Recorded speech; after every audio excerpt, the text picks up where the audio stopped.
Kita selalu kesal dengan suara bising di sekitar. Meski tahu asalnya, tapi bagaimana jika suara berulang terus tapi tak tahu dari mana? Seberapa menjengkelkannya, tak perlu tebak lagi. Hari ini, ke Korea, dengan noise, suara aneh. Para karakter tunjukkan rasa itu. Tanpa buat kalian menunggu, kita mulai film sekarang. Film dibuka dengan Johi, gadis dengan bekas luka di kaki dari kecelakaan yang tak ingin diungkit, sedang tempel busa kedap suara. Berharap tak dengar lagi suara yang tak diinginkan. Tapi saat menempel, suara itu tiba-tiba muncul. Johi pincang turun dari kursi.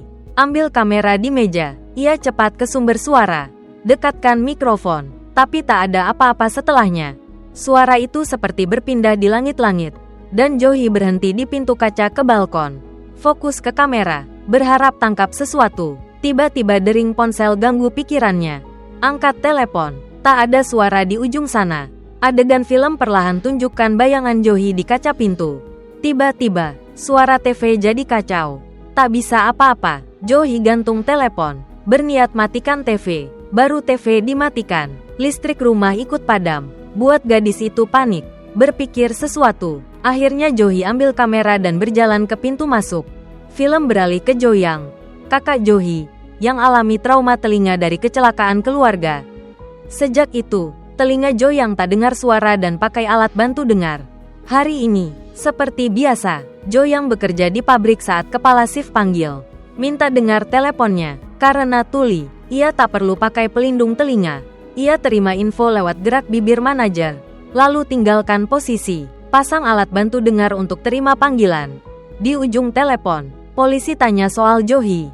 Mereka bilang sudah beberapa hari Johi tak ke kantor. Telepon juga tak bisa dihubungi.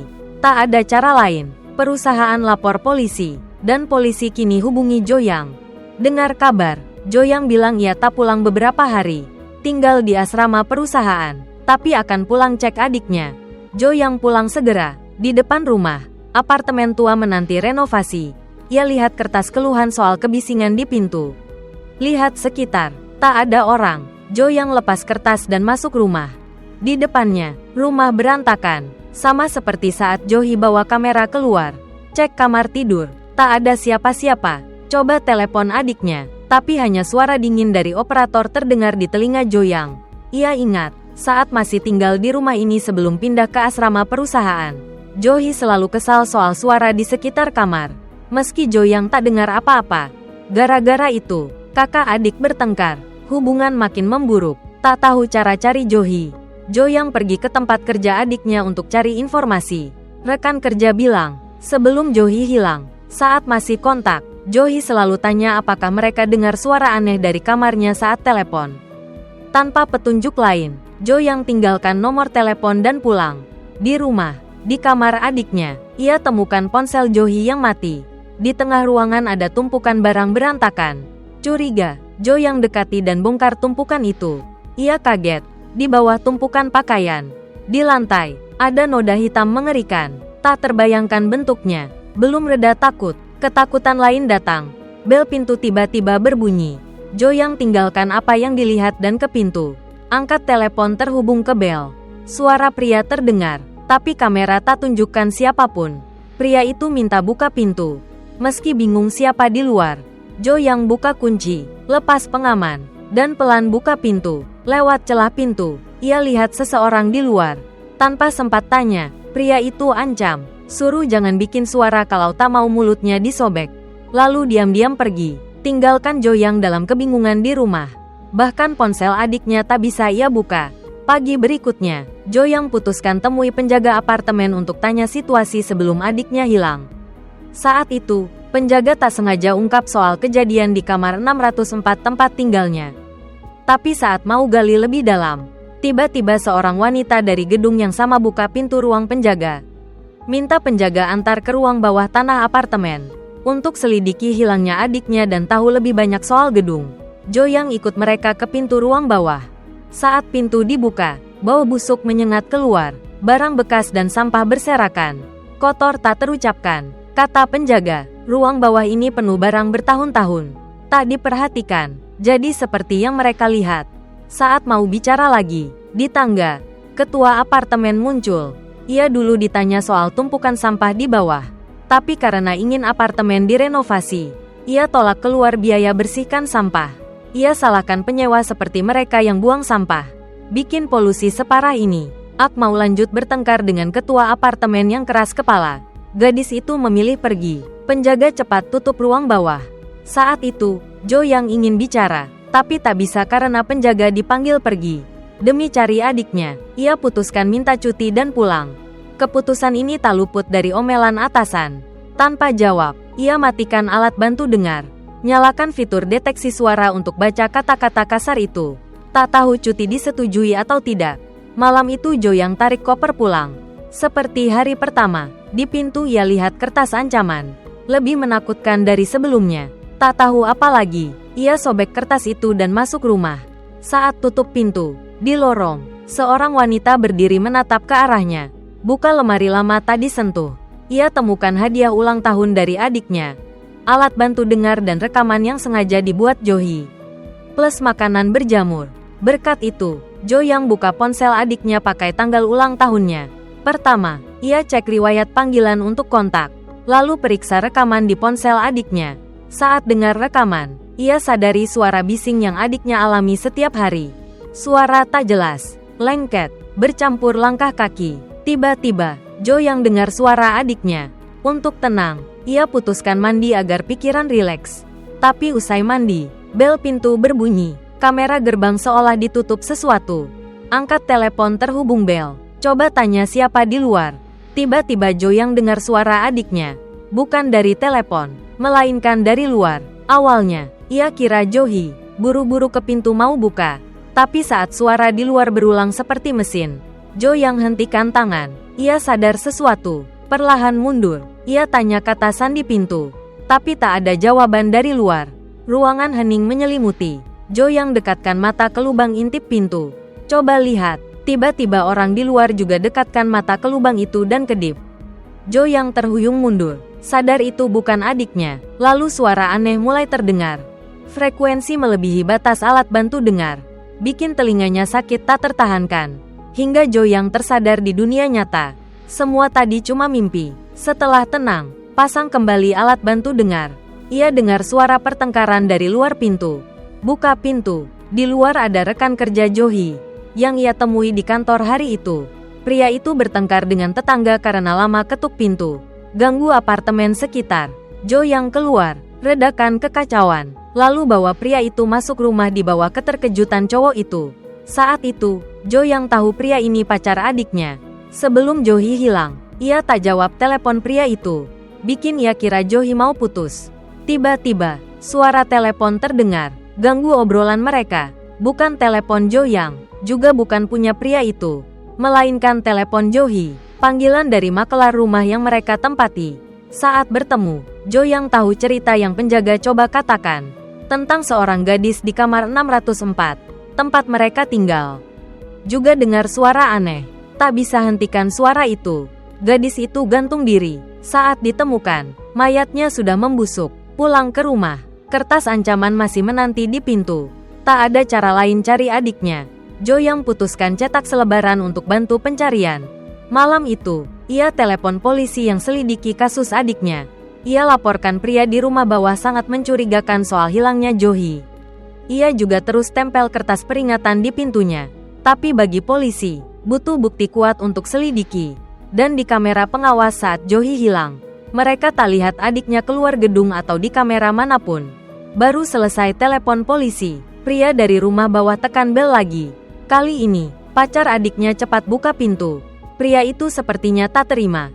Keluarkan ancaman, lalu pergi. Setelah tutup pintu, pria itu sarankan Jo yang jangan buka pintu lagi. Karena sepertinya pria itu sembunyikan sesuatu di tangan. Dan memang benar, saat kembali ke pintu rumah, pria itu gunakan pisau di tangan untuk masukkan kata sandi dan buka kunci pintu. Jo yang mulai bagikan selebaran.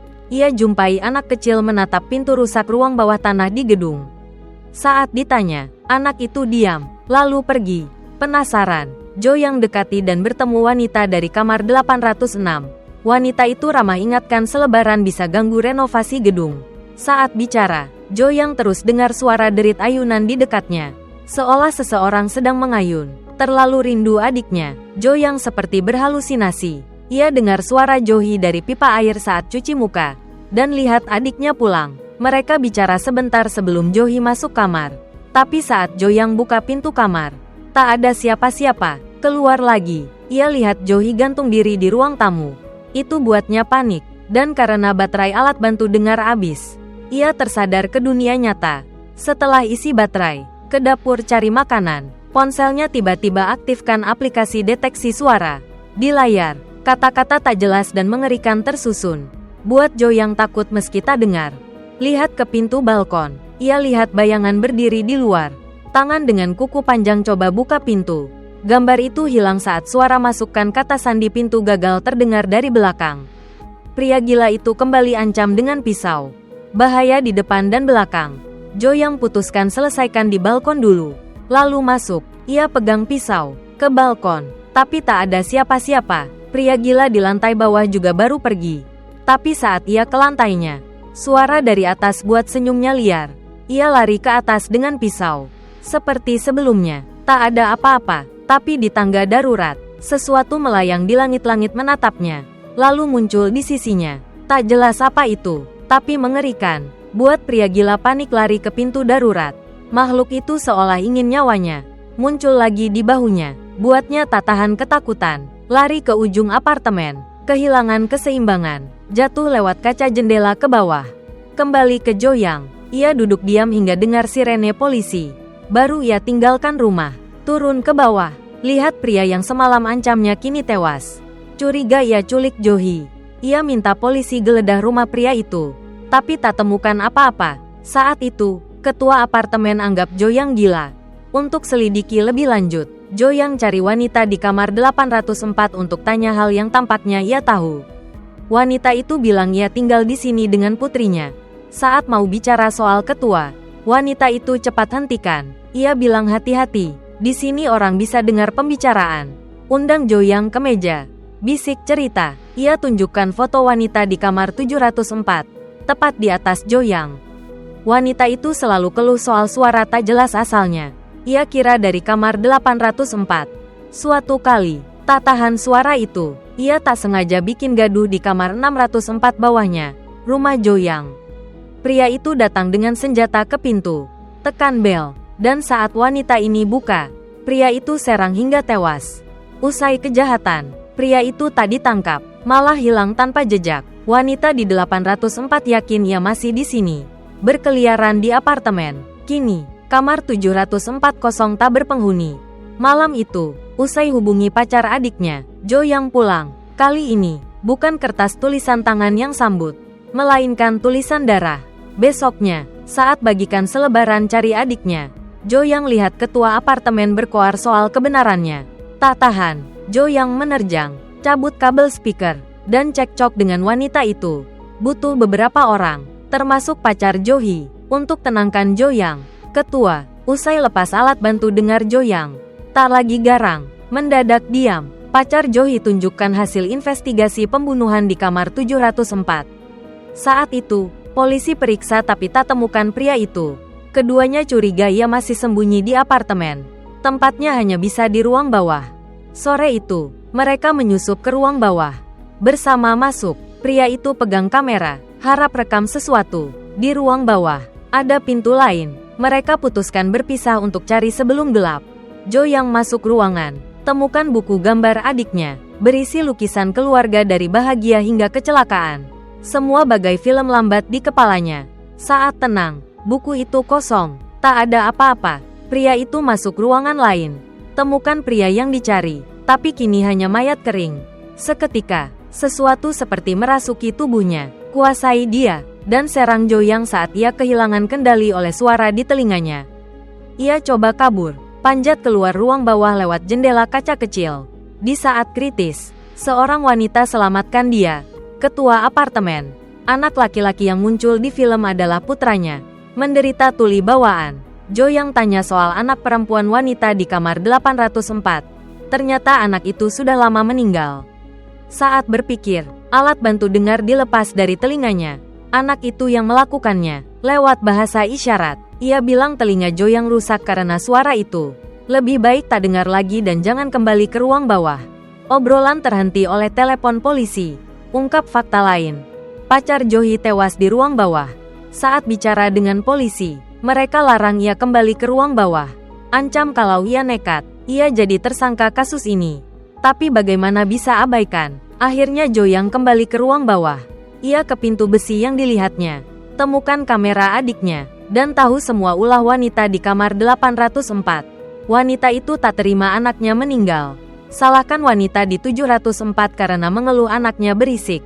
Hingga anak itu keluar main dan kecelakaan.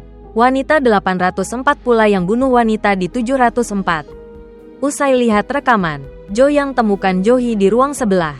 Tapi wanita 804 kejar mereka. Jo yang umpan diri agar Jo-hee kabur. Meski lari, ia tetap ditangkap wanita itu. Wanita itu pegang palu paku. Tindih Jo yang ke lantai. Hampir pukul dia. Tapi dari langit-langit, makhluk melompat, serang, dan tahan wanita itu. Beri waktu Jo yang kabur. Ia lari, tinggalkan jeritan minta tolong wanita itu. Lalu senyap, tinggalkan wanita itu. Jo yang temukan adiknya. Buang suara jeritan minta tolong wanita itu dari telinga Jo-hee. Di akhir film, seorang gadis datang menyapa rumah Jo yang. Bilang ia tinggal dengan adiknya. Tapi dari luar tak nampak siapapun. Jo yang bertingkah aneh. Ia bilang, di sini, orang bisa dengar cerita satu sama lain. Benarkah Jo yang temukan adiknya? Atau ia jadi wanita berikutnya di kamar 804? Dan apakah wanita itu benar dibunuh makhluk jahat? Atau Jo yang sendiri yang habisi dia? Seperti wanita itu habisi penghuni kamar 704? Kita telah lalui seluruh film Noise, Suara Aneh. Jika suka, jangan lupa like dan komen buat kami tahu. Tekan tombol subscribe agar tak ketinggalan video kami.